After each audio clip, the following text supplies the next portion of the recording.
Chapter 11, Charting Heaven and Hell. The great obstacle to discovering the shape of the earth, the continents, and the ocean was not ignorance, but the illusion of knowledge. Imagination drew in bold strokes, instantly serving hopes and fears, while knowledge advanced by slow increments and contradictory witnesses. Villagers who themselves feared to ascend the mountain tops located their departed ones on the impenetrable heavenly heights.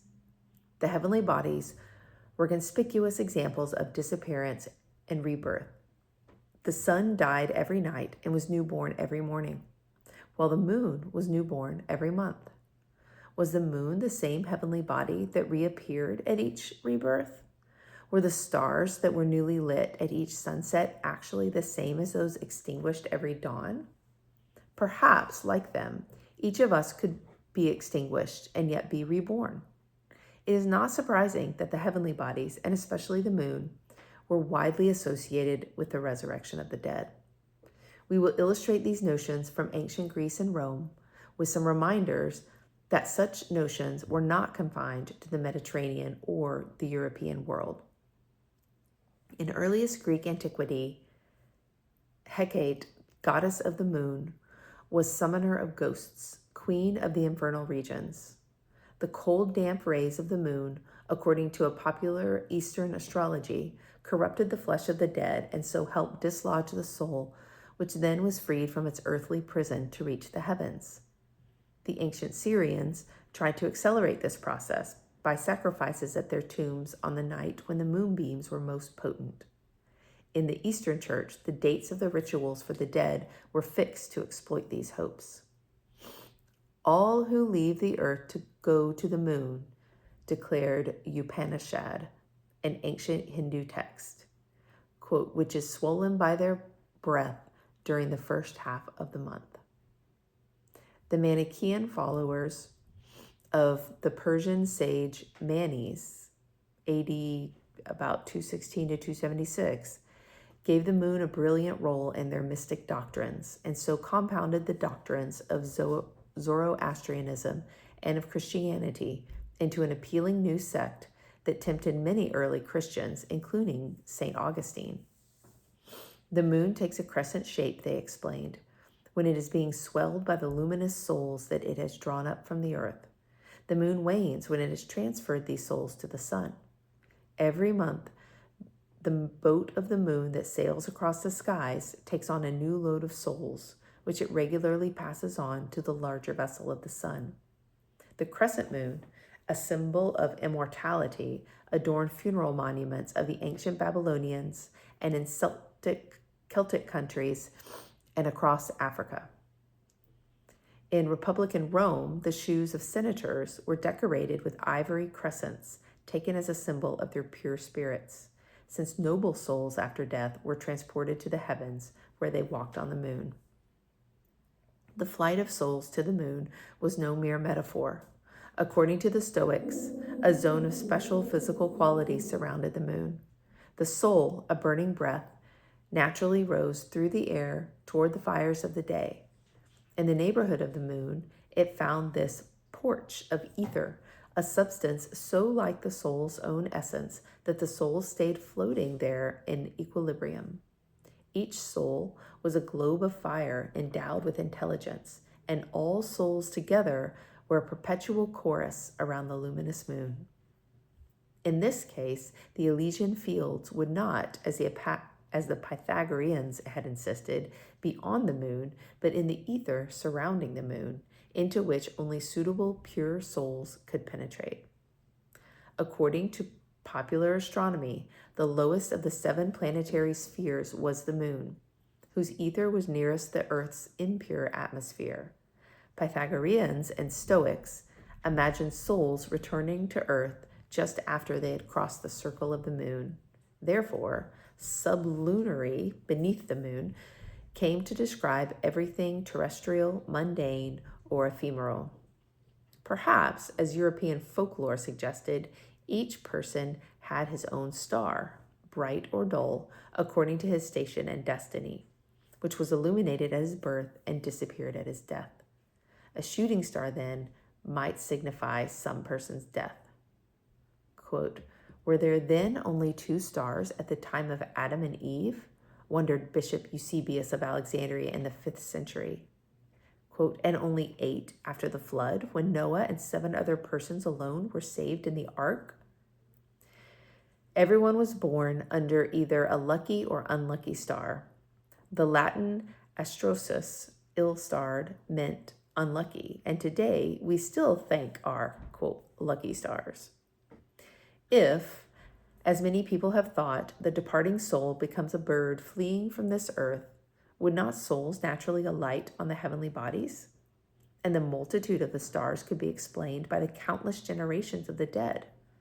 The Milky Way, which some believed was the highway for the departed souls, was such a gathering of innumerable departed spirits.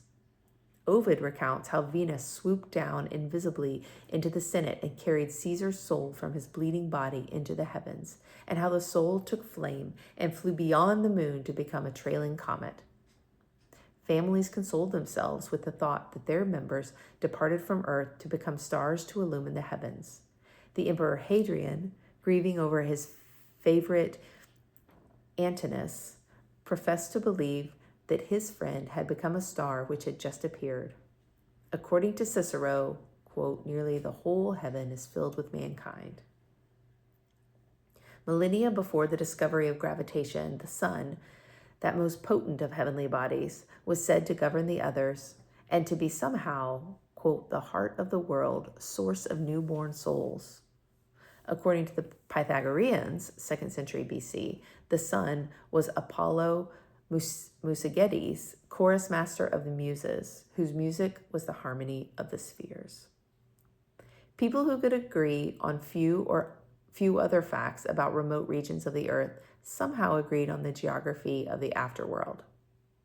Even while the shape of most of the earth's surface was still unknown, the netherworld was described in vivid detail. The practice of burying the dead in the earth made it quite natural that people should think that the dead inhabited the netherworld. A subterranean topography seemed to make that afterlife possible and even plausible. Tradition reported that the Romans, at the foundation of their city, followed an old Etruscan custom and dug a pit in the city's center so that ancestors in the netherworld could more easily communicate with the world of the living. Into this pit were thrown gifts, the first fruits of a harvest, and a clod of the earth from a place whence the city's settlers had come, to ease the lives of the departed and to ensure the continuity of generations. A vertical shaft ended in a chamber with a roof curved like the heavens, which justified calling this lower realm a world, mundus. The keystone of this vault, the lapis manalis, the stone of the departed spirits, was raised 3 times a year on the holidays when the dead could freely return to earth. In the beginning, life in the netherworld was simply an extension of life above, which explains why so many peoples in the warrior which explains why among so many peoples the warrior was buried with his chariot, his horses, his weapons, and his wives, why his tools accompanied the craftsman to the grave, and why the housewife went with her weaving implements and cooking vessels. And so earth life could go on beneath the earth. In Greece, there arose a sect that named itself after Orpheus, the mythical poet, whose efforts to rescue his beloved wife, Eurydice, from the underworld had made him an expert in the perils of the journey in both directions. About the 6th century BC, these Orphic Greeks and the Etruscans who followed them developed a mythology of Judgment Day, an appealing eschatology that we can still see elegantly depicted on their black figured vases. The books of many people on the descent into Hades, while varying in the cast of characters, somehow agree on the topography of the infernal regions, almost as if they were describing a nearby landscape. The Greeks provided the outlines, an underground realm bounded by the river Styx and governed by Pluto and Proserpina. There were the judges Minos, Aeacus, and Rhadamanthus, and the executioners, Erinyes, the Furies, and a high-walled prison, Tartarus. Since there was no bridge across the Styx, all the deceased had to be ferried by Charon, a grisly old man in a dark sailor's coat, who charged an obolos for the service, a coin that had became the custom to put in the mouth of the dead to ensure passage. Once across the Styx, all took a common road to the court of judgment. Such judging of the dead was, of course, familiar to the Egyptians and is commonly depicted on the tombs in the Valley of the Kings. In the Greek netherworld, the judges, from whom there was no appeal and from whom nothing could be concealed, sent the wicked to the left across a river of fire to the dark tortures of Tartarus, and sent the virtuous along the right-hand road toward the Elysian fields. There were some nice problems of physics here. If, as the Stoics taught, every soul was an upward-tending, burning breath, none could descend into the earth. But the Elysian fields were relocated in the heavens above, and wicked spirits were consigned to the inferno below. Was the earth large enough to contain a Tartarus for all those since the beginning of time who had ever deserved its punishments? Perhaps the infernal regions should be found not under the earth, but on the lower half of the terrestrial globe in the southern hemisphere. Virgil followed the traditional geography of the netherworld when he related the descent of Aeneas into Hades. But enlightened Romans like Cicero and Seneca and Plutarch probably had ceased to believe the mythic chart of Hades. The hard-headed Pliny, for example, noted how strange it was that miners who dig deep pits and broad galleries underground had never come upon the infernal regions. It seems that in ancient Greece and Rome, the traditional topography of the netherworld was widely accepted by the populace, or at least not actively disbelieved. We cannot be sure how many tomb inscriptions were mere metaphor. Quote, "I shall not wend mournfully to the floods of Tartarus," read the tomb of a young Roman of the age of Augustus, announcing that he had become a celestial hero who sent this message from the ether. Quote, "I shall not cross the waters of Acheron as a shade, nor shall I propel the dusky boat with my oar. I shall not fear Charon with his face of terror, nor shall old Minos pass sentence on me. I shall not wander in the abode of gloom, nor be held prisoner on the bank of the fatal waters." Sarcophagi commonly depicted the mythic characters with their accustomed places on the map of Hades. Although Platonism and Christianity contradicted each other on countless dogmas, both in different ways confirmed the traditional maps of heaven and hell.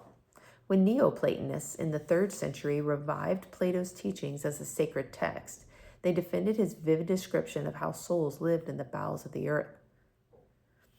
Porphyry, AD 232 to 304, a potent antagonist of Christianity, explained that although each soul was by nature a fiery breath tending to rise to the heavens, yet as a soul lowered into the earthly atmosphere, it tended to become damp and heavy. During a soul's life on earth, as it became encumbered with the clay of sensual life, it became still denser until it was naturally dragged into the earthly depths.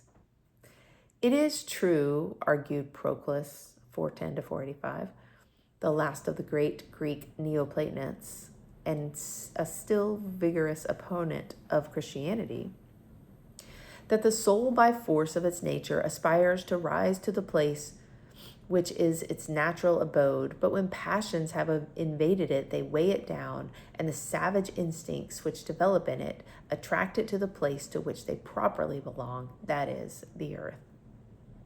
So it was quite understandable that wicked souls should be consigned to the netherworld.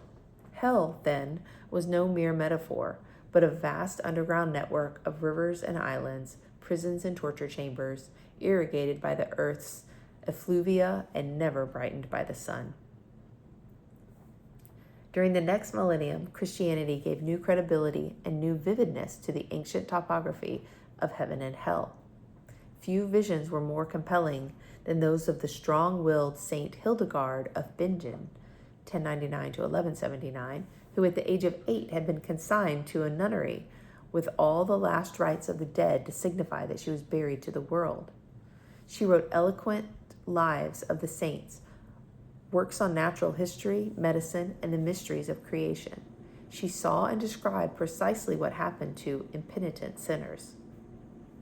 I saw a well, deep and broad, full of boiling pitch and sulfur, and around it were wasps and scorpions, who scared but did not injure the souls of those therein, which were the souls of those who had slain in order not to be slain. Near a pond of clear water, I saw a great fire. In this, some souls were burned, and others were girdled with snakes, and others drew in and again exhaled the fire like a breath, while malignant spirits cast lighted stones at them.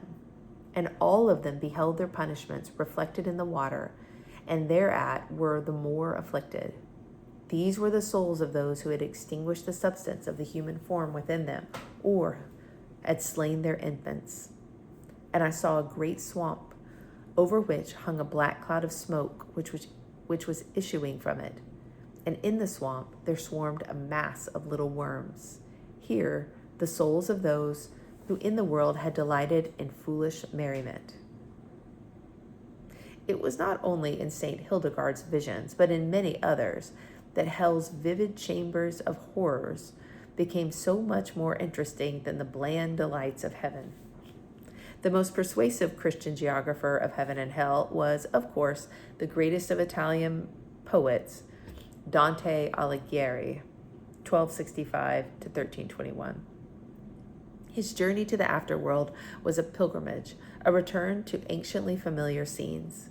The power of his Divine Comedy was multiplied because, unlike most of the polite literature of Europe in its day, it was written not in Latin or another scholar's language, but in Italian, a language, quote, lowly and humble, because it is the vulgar tongue in which even housewives hold converse.